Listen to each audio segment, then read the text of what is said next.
Hello and welcome to the IT Platform channel. Today, we continue our journey with Python programming. In this lesson, we will learn the basics of Python syntax. We will explore what variables are, what data types exist, and how to use them. This knowledge will help you create more complex programs in the future. Let's get started. Quote, what are variables? Let's begin with the concept of variables. Variables are containers for storing data. Imagine a variable as a named box where you can place a value and use it anywhere in your program. For example, if you want to store a user's name, you can create a variable called name and assign it the value Alice. Creating a variable and assigning it a value, name equals Alice, using the variable to display a message. Print, hello, plus name plus, quote, narration for explanation. In this example, the variable name is assigned the value Alice. When we call the print function, the program uses the value of the variable name to display the message. Hello, Alice, single quote, changing variable values. In Python, you can change the value of a variable at any time. Let's see how this works. Assign an initial value to the variable. Age equals 25. Print, age, quote, age. Change the value of the variable. Age plus equals 1 increment age by 1. Print, new age, quote, age. Narration for explanation. Here, the variable age is initially assigned the value 25. Then we increase this value by 1 using the plus equals operator and display the updated age. Rules for naming variables. It is important to remember the rules for naming variables. Variables must begin with a letter or an underscore. Underscore. They cannot contain spaces or use Python keywords such as class, def, or return. Here are examples of correct and incorrect variable names. Correct variable names. User underscore name equals Alice. Total underscore price equals 100. Incorrect variable names. One variable equals 5 error. Variable name cannot start with a number. Class equals 3 error. Class is a keyword. Narration for explanation. Try to give variables meaningful names, such as user underscore age or total underscore price. This makes your code more readable and understandable. Data types in Python. Now, let's discuss the basic data types in Python.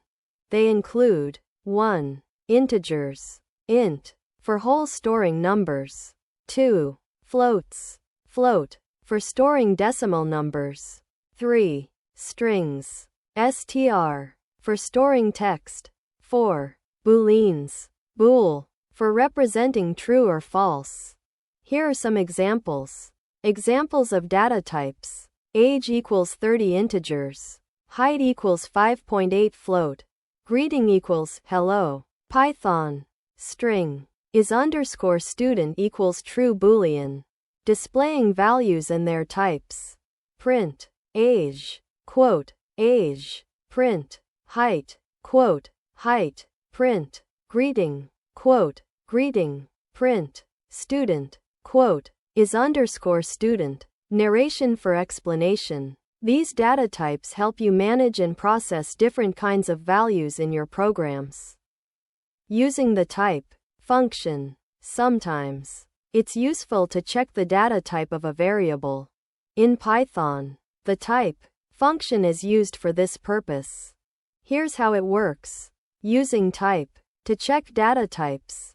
Print type age less than class int greater than. Print type height less than class float greater than. Print type greeting less than class str greater than. Print type is underscore student less than class bool greater than. Narration for explanation. The type function returns the data type of a variable. This is helpful for debugging and verifying values. Practical exercise. Description. Try to complete the following exercises on your own. 1. Create a variable with your name and age. Then display a message. Hello, my name is name, and I am age years old. 2. Create a variable is _sunny and set its value to true or false. Then display a message. It's sunny today, or it's cloudy today, depending on the value of the variable. Exercise 1. Name equals Igor. Age equals 25. Print. F. Hello, my name is name, and I am age years old. Exercise 2. Is _sunny equals true. If is _sunny, print. It's sunny today. Quote. Else. Print. It's cloudy today. Quote. Conclusion. Today, we learned about variables, the different types of data, and how to use them in Python. These fundamental concepts are the building blocks of programming. In the next lesson, we will explore operations with variables and learn how to create more complex programs. If you enjoyed this video, please like it, subscribe to the IT Platform channel, and leave your comments or questions below. Thank you for watching, and see you in the next lesson. Quote.